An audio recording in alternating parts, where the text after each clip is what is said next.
Hi, I'm gonna be honest, I was busy with Thanksgiving and family stuff, so I completely forgot about this project and procrastinated finishing this video for way too long. Was it hard? No. Did I get distracted by less important things?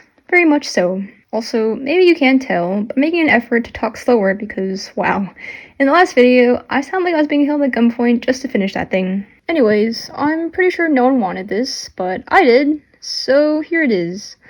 Please, I just needed something stupid to get me through these weeks. For this project, I used a pair of wire cutters, some actually decent wire, and some tape to hold things in place for later.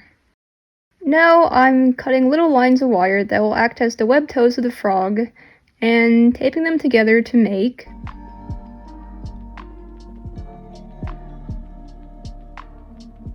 four little frog feet. Next, get some tinfoil and a few paper balls to scrunch together a weird, medium-sized metal sausage. Then, I scrunch some more tinfoil to make the large gaping maw that will later be home to one unfortunate little frog. I tape them out to the head, and now I'm going to cover it in clay while simultaneously remembering a bit late that I need more space for second frog to crawl into its new uncomfortably tight home. So I jab some scissors inside my current frog's mouth, and now there's a cylindrical shaped hole which you could fit many questionable things inside. Anyways, I added more clay and bulked out the figure so it didn't look so flat, but I can't really tell if it helped or not.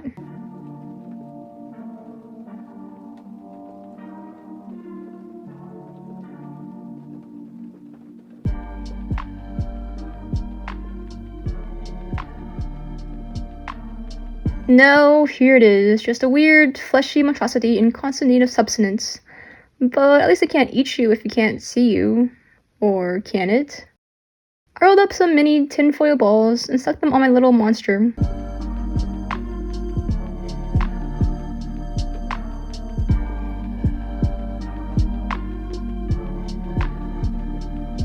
And covered it in clay.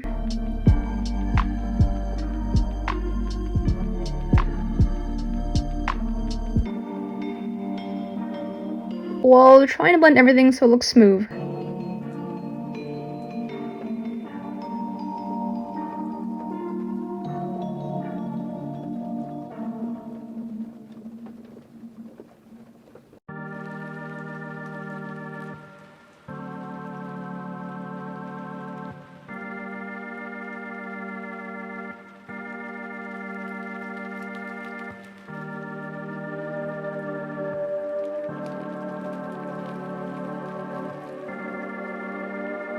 I can't tell if this is more creepy or less creepy, but hey, now we're finally getting out the limbs. I took some wire, stuck it on one side, and made a rough estimate of how long I want the arm to be. Grabbed one of the webbed feet, taped the wire and the foot together, and there!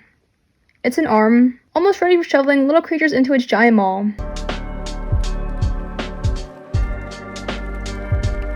Next, I made the legs in a similar way, but they're positioned lower on the body.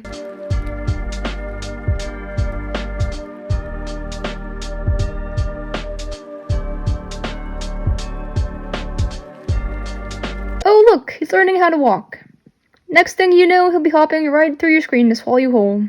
Now the main parts are finished, but his limbs are too skinny to hold the weight of any creature, let alone himself. So I'm bulking him up with a layer of tinfoil.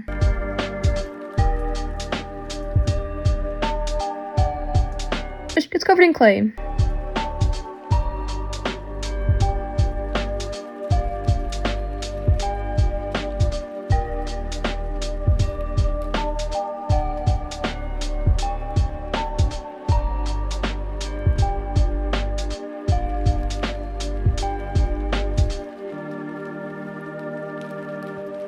Finally, he is mostly complete, but his hunger has not been satiated, so I must now sculpt him a companion.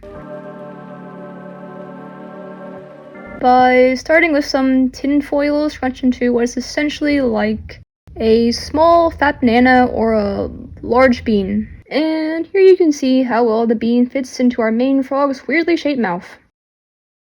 Now onto the creation process. You've already seen this once, so why bother watching the same thing again? Well, here it is. A pink, fleshy blob with a few limbs that aimlessly flail around as it becomes inhaled by the all-consuming, slightly larger frog creature.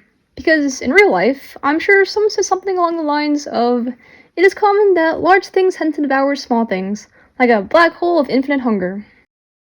No, wait, now he has eyes, and I've extended his upper lip out a bit more to make it frog-like. Now, texture. I stuck a lump of clay on a stick, poked some holes into it, and I'm gonna rub it all over my froggy creations because frogs have very bumpy skin. Like, everywhere. Honestly, I think the only part of their skin that isn't bumpy is their eyeballs.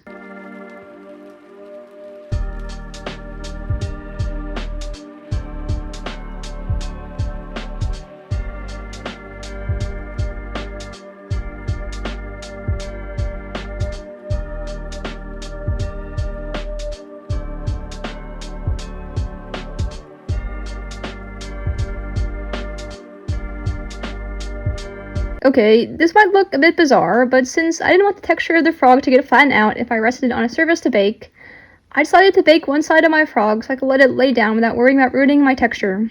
So now comes the actual baking process. And it's done, but not without casualties. The main cannibal frog got a bit burnt as I was roasting it over the fire, but it's okay because black char marks can be easily covered up with paint. No paint. We've got dark green, light green, and black. For both frogs, I'm covering their top, where their eyes are located, in dark green paint.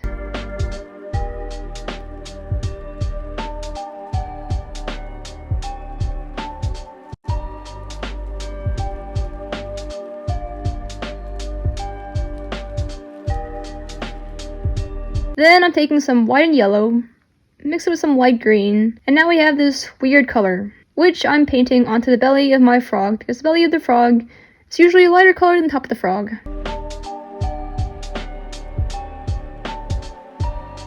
Now I'm dry brushing some yellow onto the lighter green color.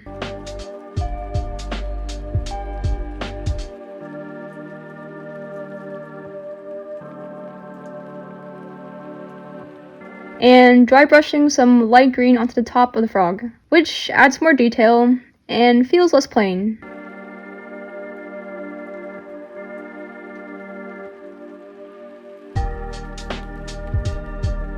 Then the eyes get painted black.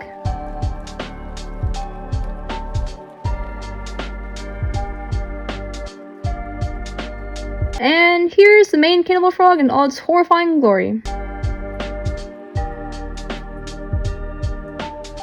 While the smaller frog is also painted in all the same colors, but due to its small size, must go on to become destroyed by the much larger, much crueler, but much luckier creature that has happened to stumble onto its path.